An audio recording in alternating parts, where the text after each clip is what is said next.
Hello friend, नमस्कार, good evening. कल की क्लास में हमने पढ़ा ब्रिटिश साम्राज्यवाद नीतियाँ और आज हम पढ़ने वाले हैं ब्रिटिश आर्थिक नीति, जिसमें हम पढ़ने वाले हैं कृषि का वाणिज्यीकरण, उसके बाद आधुनिक उद्योगों का सीमित विकास तथा रेलवे। अंग्रेजों ने रेलवे क्यों चलाई, ब्रिटिश साम्राज्य के आर्थिक, राजनीतिक एवं सैनिक हितों की पूर्ति करना, ये सभी हम इसमें पढ़ेंगे। तो नंबर फर्स्ट देखते हैं कृषि का वाणिज्यीकरण। पहले किसान स्वतंत्र थे किसी भी प्रकार के फसल उत्पादन के लिए। ब्रिटिश भारत में किसानों को नकदी फसल बोने के लिए बाध्य किया गया। अगला नंबर है ब्रिटिश अधिकतम भू राजस्व की वसूली करना चाहते थे। उद्योगों के लिए कच्चा माल प्राप्त कर अपनी औद्योगिक क्रांति को सफल बनाया। व्यापारिक संतुलन बनाने के लिए उन्होंने त्रिकोणीय व्यापार शुरू किया। अब देखते हैं उद्देश्य। नंबर फर्स्ट है अधिकतम भू राजस्व की प्राप्ति करना। वस्तुतः किसानों को नकदी फसलों की खेती कराकर उन्हें भू राजस्व चुकाने हेतु सक्षम बनाना था। अगला नंबर, इंग्लैंड में हो रही औद्योगिक क्रांति के कारण औद्योगिक इकाइयों के लिए कच्चे माल की आवश्यकता थी। इसकी पूर्ति के लिए भारत में नकदी फसलों की खेती पर बल दिया गया। आगे देखते हैं अगला नंबर तीसरा है इसमें ब्रिटिश कंपनी द्वारा अपने अंतरराष्ट्रीय व्यापार संतुलन को बनाए रखने के लिए यह व्यवस्था लागू की गई। इसी क्रम में कलकत्ता, कैंटन और लंदन का त्रिकोणीय व्यापार विकसित हुआ। अगला नंबर है इंग्लैंड की खाद्यान्न आवश्यकताओं की पूर्ति के लिए भी इस पर बल दिया गया। अब देखते हैं प्रक्रिया क्या थी इनकी। नंबर 1, कृषि के वाणिज्यीकरण के तहत नकदी फसलों जैसे कपास, नील, जूट, चाय, अफीम आदि की खेती पर बल दिया गया। पूर्वी भारत असम में चाय की खेती आरंभ की गई। पहला चाय बागान असम में 1835 ईस्वी में लगाया गया और 1838 ईस्वी में असम चाय कंपनी की स्थापना हुई। अब देखते हैं सेकंड, चाय बनाने में मुख्यतः ब्रिटिश पूंजी लगी हुई थी और इसमें कार्य के लिए बंधुआ मजदूरों को लगाया गया था। वस्तुतः चाय की खेती पर बल देकर ब्रिटेन, चीन अपनी निर्भरता कम करना चाहता था। अगला नंबर देखते हैं थर्ड, इसी तरह 1773 में वॉरेन हास्टिंग ने पहली बार अफीम की खेती को कंपनी के एकाधिकार में लिया और अफीम का निर्यात चीन में किया गया। अगला नंबर फोर्थ है इंग्लैंड में ब्रिटिश सरकार की भारत से आयात किए जाने लगे कच्चे माल एवं खाद्यान्न पर कृषिगत उत्पादन पर आयात शुल्क अत्यंत कम रखा गया। देखते हैं इसके परिणाम। पहले सकारात्मक परिणाम क्या क्या थे। नंबर फर्स्ट, भारत के विभिन्न क्षेत्रों में अलगाव की स्थिति समाप्त हुई, अर्थात शहरी ग्रामीण संपर्क बढ़ा। अगला नंबर है भारतीय अर्थव्यवस्था विश्व अर्थव्यवस्था से जुड़ गया। अगला नंबर, विशेषीकृत फसल उत्पादन के क्षेत्र विकासशील हुए तथा कृषि का पूंजीवादी रूपांतरण हुआ।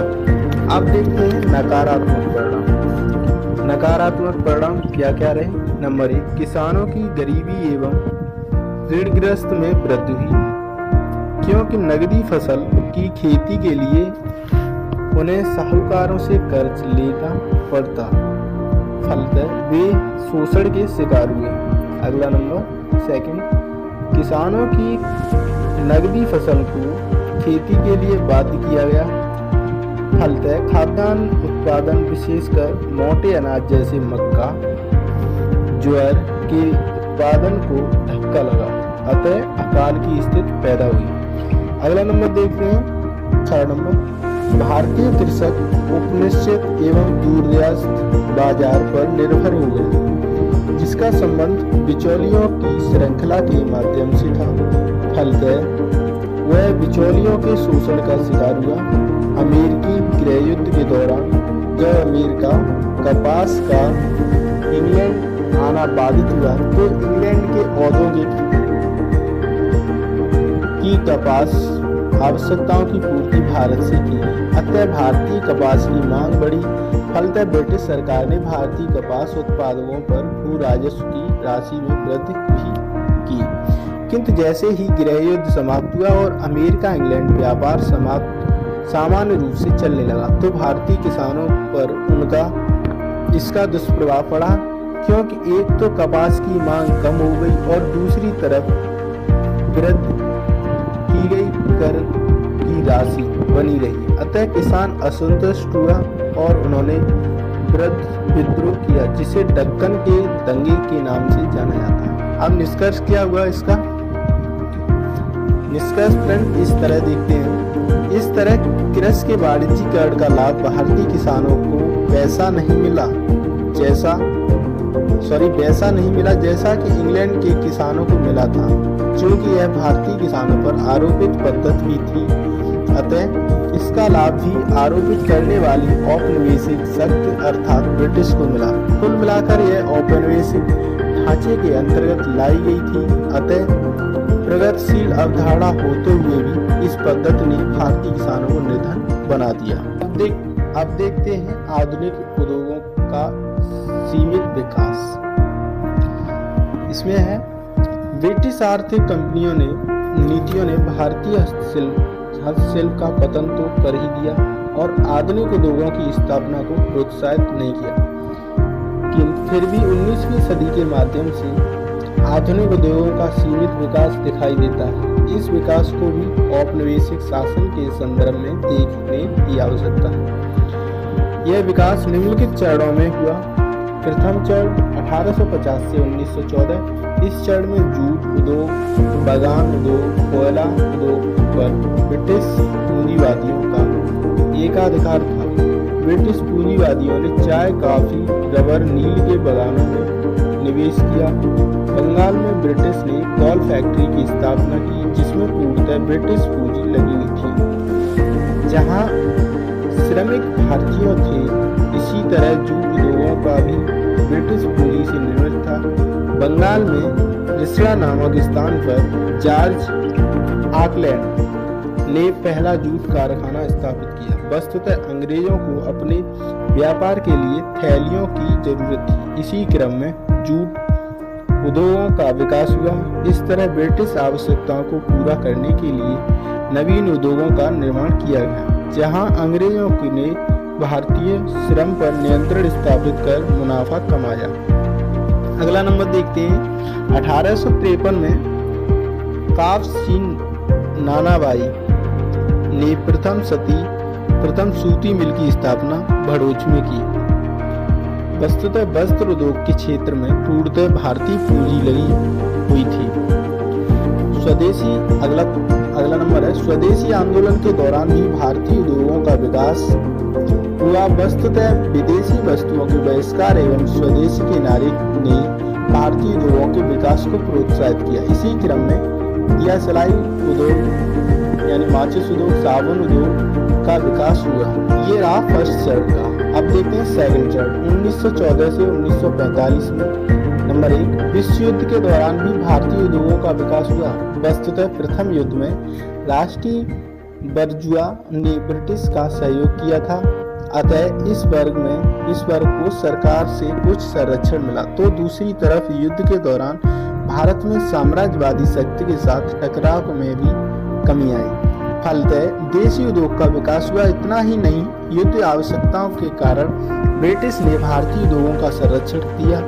वस्तुतः प्रथम विश्व युद्ध प्रारंभ होने के बाद विदेशी से निर्मित वस्तुओं के आयात में कमी आई, इसलिए भारतीय उद्योगों के विकास पर बल दिया गया।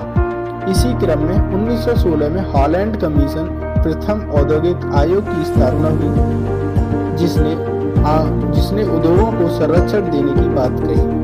अगला नंबर देखते हैं सेकंड। इसी तरह 1921 में इब्राहिम रहीमतुल्लाह के नेतृत्व में एक वित्त आयोग का गठन हुआ, जिसने सरकार से उद्योग को सुरक्षा एवं सहायता प्रदान करने की सिफारिश की। किंतु ब्रिटिश सरकार ने लौह एवं इस्पात उद्योग, सीमेंट उद्योग जैसे आधारभूत अंग्रेजों को संरक्षण नहीं दिया। अगला नंबर है थर्ड। इसी तरह द्वितीय विश्व युद्ध के दौरान युद्धकालीन आवश्यकताओं की पूर्ति हेतु देशी उद्योग के विकास को प्रोत्साहित किया गया। अगला नंबर फोर्थ देखें। युद्ध के दौरान ही भारतीय पूंजीपतियों ने राष्ट्रीय आंदोलन के परिपक्व अवस्था में 1944 में एक बॉम्बे योजना प्रस्तुत की। इसके निर्माण में बॉम्बे के 8 प्रमुख उद्योगपति शामिल थे, जिसमें प्रमुख थे टाटा, बिरला, श्रीराम, जॉन मैथाई। इस योजना में भूमि सुधार, कृषि क्षेत्र में निवेश, सिंचाई सुविधाओं का विकास करना तथा उद्योग एवं सेवा क्षेत्र में सरकारी निवेश पर बल दिया गया। अब देखें आधुनिक उद्योगों के सीमित विकास के कारण क्या थे। नंबर 1, भारत में पूंजी का अभाव था क्योंकि बड़ी मात्रा में धन की निकासी हो रही थी। अगला नंबर देखें, उद्योगों को सरकार का संरक्षण नहीं मिला। ब्रिटिश सरकार की रेलवे के संदर्भ में पक्षपात को मालाबार दरें थी, जिससे भारतीयों को हानि होती थी। भारत में वैज्ञानिक तकनीकी शिक्षा का प्रसार नहीं था, अतः औद्योगिक निर्माण के मशीनीकरण के लिए विदेशों पर भी निर्भरता बनी रही। बैंकिंग एवं बीमा क्षेत्र पर ब्रिटिश का नियंत्रण स्थापित था, जिसने भारतीय उद्योगों का सहयोग नहीं किया। इस सीमित औद्योगिक विकास की एक सीमा यह रही कि भारतीय उद्योग कुछ विशिष्ट क्षेत्रों एवं कुछ व्यक्तियों के हाथ में केंद्रित रहे, फलतः क्षेत्रीय एवं आर्थिक संतुलन पैदा हुआ। अब देखते हैं फ्रेंड्स रेलवे के उद्देश्य क्यों बनाई गई, क्यों चलाई गई, उसका विकास, उससे परिणाम क्या निकले, उसका मूल्यांकन कैसे करते हैं। चलो देखते हैं। नंबर 1, उद्देश्य। नंबर 1, ब्रिटिश साम्राज्यवाद के आर्थिक, राजनीतिक एवं सैनिक हितों की पूर्ति करना। वस्तुतः ब्रिटेन में मौजूद पूंजीपतियों को आर्थिक लाभ प्रदान करना। अगला नंबर, कच्चे माल के मुख्य निर्यात केंद्रों को बंदरगाह क्षेत्रों से जोड़ना, जिससे कि कच्चा माल एवं खाद्यान्न इंग्लैंड को सुगमता पूर्वक पहुंचाया जा सके। अगला नंबर देखें, थर्ड, सेना के तीव्र आवागमन को सुनिश्चित करना, जिससे कि भारतीय प्रक्रिया पर अंकुश लगाया जा सके। भारत के लिए विशाल बाजार तक ब्रिटिश वस्तुओं की पहुंच सुनिश्चित करना। अब देखें रेलवे का विकास। फर्स्ट नंबर, 16 अप्रैल 1853 को पहली रेल बॉम्बे से ठाणे के बीच चली और दूसरी कलकत्ता से रानीगंज के बीच चली। वस्तुतः रेल के विकास में निजी एवं सरकारी दोनों प्रयास शामिल थे। रेलवे में विकास से पूर्वतः ब्रिटिश पूंजी लगी थी और ब्रिटिश कंपनियों को रेलवे क्षेत्र में उनके निवेश पर 5% लाभांश की गारंटी दी गई। अगला नंबर देखिए, थर्ड, कर्जन के समय 1902 में रॉबर्टसन आयोग का गठन हुआ, जिसकी सिफारिश पर 1905 में रेलवे बोर्ड का गठन हुआ। अब देखें नंबर 4, 1919 में एकवर्थ कमीशन का गठन हुआ, जिसने अगले 5 वर्षों में रेलवे के विकास पर 150 करोड़ रुपए खर्च करने की बात कही और आम बजट से रेल बजट को अलग करने की सिफारिश की। 5वां नंबर देखते हैं, सर्वाधिक रेलवे लाइन का निर्माण कर्जन के समय हुआ। आरंभ में वित्तीय दृष्टिकोण से रेलवे घाटे में रही, फिर भी लाभांश दिया जाता रहा। 6वां नंबर देखते हैं, भारत में रेलवे के विकास पर अत्यधिक धनराशि खर्च की गई। वस्तुतः लाभांश की गारंटी के कारण फिजूली खर्चा बढ़ी और गैर अनुत्पादक आर्थिक व्यय को भी रेलवे के विकास के साथ जोड़ दिया गया। जहां इंग्लैंड में प्रति मील रेलवे लाइन के विकास पर 9,000 पाउंड की राशि खर्च हुई, वहीं भारत में यह राशि लगभग 30,000 पाउंड थी। 7वां नंबर देखें, भारत के विकास के क्रम में भारत के आर्थिक सामाजिक विकास को केंद्र में नहीं रखा गया। अब देखते हैं रेल चलाने के परिणाम।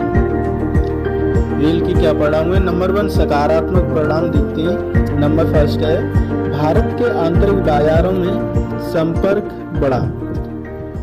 नंबर 2, यातायात परिवहन की सुविधाओं से व्यक्तियों का एक दूसरे से संपर्क बढ़ा, विभिन्न क्षेत्र एक दूसरे से जुड़ गए।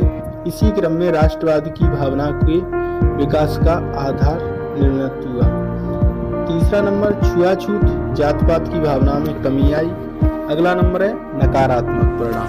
ये ऊपर वाले सभी सकारात्मक रहे 3 परिणाम, अब है नकारात्मक। फर्स्ट नंबर, भारत में रेलवे धन की निकासी का एक सशक्त माध्यम बना।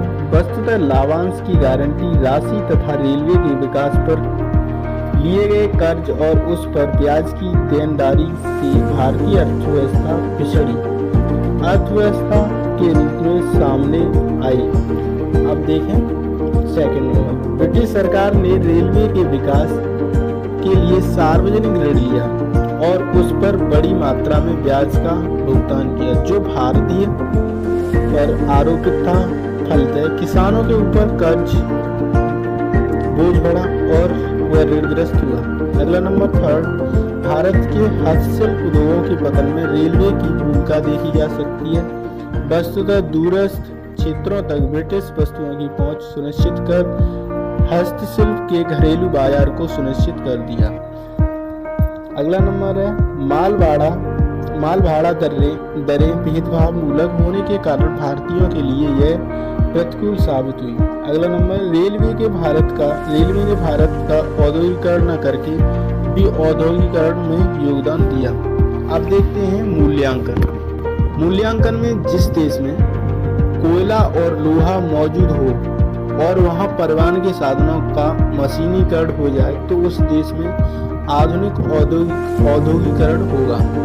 मार्क्स के अनुसार उपरोक्त कथन मार्क्स ने रेलवे एवं औद्योगिकरण के बीच सह संबंधों को स्पष्ट करते हुए कहा कि वस्तुतः कोयला और लोहा आधारभूत उद्योगों के विकास के लिए प्रमुख तत्व हैं। लोहा उद्योग के विकास से अन्य उद्योगों के लिए मशीनों की उपलब्धता होती है। फलतः औद्योगिकरण को प्रोत्साहन मिलता है, साथ ही औद्योगिक इकाइयों में कार्यरत लोगों की आवश्यकता पूर्ति हेतु अन्य सहायक उद्योगों का विकास होता है। इसी क्रम में परिवहन के साधनों के मशीनीकरण से व्यापारिक गतिविधियों को बढ़ावा मिलता है। इस प्रकार एक औद्योगिक वातावरण निर्मित होता है। परिवर्तन के साधनों के मशीनीकरण अर्थात रेलवे के विकास से औद्योगिकरण की स्थिति हम ब्रिटेन, जर्मनी, इटली, जापान आदि देशों में देख सकते हैं। इस दृष्टि से मार्क्स का कथन सत्य प्रतीत होता है, किंतु भारत के संदर्भ में यह कथन लागू नहीं हो पाता। यदि भारत में अत्यंत तीव्र गति और थोड़े ही समय में रेलवे का विकास हुआ, किंतु यहाँ औद्योगिकरण नहीं हो सका। इसका कारण यह था कि भारत ब्रिटिश का औपनिवेशिक था और ब्रिटिश अपने देश के औद्योगिकरण को ध्यान में रखते हुए तथा भारत में अपने राजनीतिक, प्रशासनिक, सैनिक एवं आर्थिक उद्देश्यों की पूर्ति हेतु रेलवे का विकास कर रहे थे। रेलवे संबंधित सभी कलपुर्जों एवं रेलवे लाइन का निर्माण ब्रिटेन के उद्योगों में होता था और फिर वहां से लाकर भारत में रेलवे का विकास किया गया। ऐसे में भारत औद्योगिकरण कैसे होता? इतना ही नहीं, ब्रिटिश निर्मित वस्तुओं को भारतीय बाजार में लाकर उनमें औद्योगिकरण की प्रक्रिया में तीव्रता प्रदान की और धन निकासी का मार्ग सुदृढ़। इस तरह रेलवे ने भारत में वह किया जो अत्यंत अन्यंत्र नहीं किया। प्लीज़ भाई वीडियो को लाइक और चैनल को सब्सक्राइब किया करो।